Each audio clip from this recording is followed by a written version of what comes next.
Hello, scientists. I have a follow-up from the 3 experiments that we did.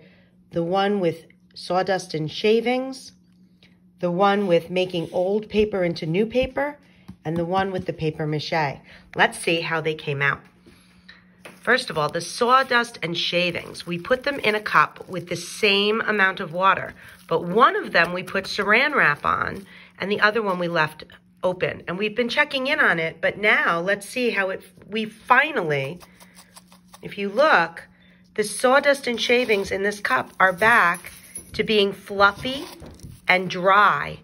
All of the water evaporated. And we have, again, fluffy, dry sawdust and shavings. The one in the cup with the saran, I'll pull the saran off. There it is. Very little water evaporated from this cup because the saran kept the water inside. So it would take much, much longer to evaporate. So this wood in here is still very waterlogged. If we leave the saran off now, eventually, like this one, it will all evaporate. All this water will be brought back into the air, and the sawdust and the wood shavings will dry out like these did. Okay, moving on to our paper.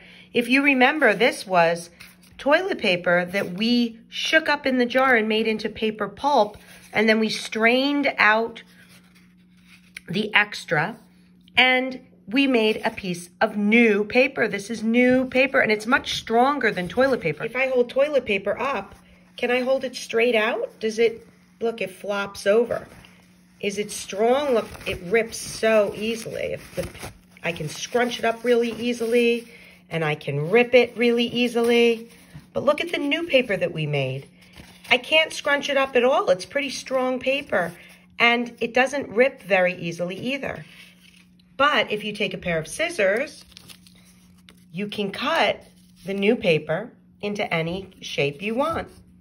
I cut it into a heart, and look, it stands nice and stiff, and it's easy to write on because it's paper that's thick and it's not especially smooth. I'll go to the smoother side to write. So look what I did. I took a pen and I wrote on the paper. Did it come out perfectly? Can you read it? You can, because the paper is easy to write on. What about regular toilet paper? Would that be easy to write on? Let me try. It was fairly easy to write on, but it kept ripping when I tried because it's so thin. The paper that we made is much thicker and stronger. You can do that experiment if you want. And our last experiment that we did was the paper mache. We made paper stronger. Remember, we put the flour paste on the newspaper and we put it over the bowl. Well, now I'm going to pull it off. I'm going to pull it off the bowl. Look at that. Push away the mold. There is our paper mache bowl. And we could put things in our paper mache bowl, and it is an actual real bowl. Like this, I could paint this if I wanted to, and I could keep something inside. We just have to make sure it's something dry, because if this gets wet, what do you think will happen? That flour paste will melt and get gooey and awful again. So this is how to make a paper mache bowl that you could hold things. I could put my pen and my scissors inside, and it would carry them because it is strong paper. We made the strong paper from the flour paste. That is the results of 3 of our experiments. If you didn't do those experiments yourself.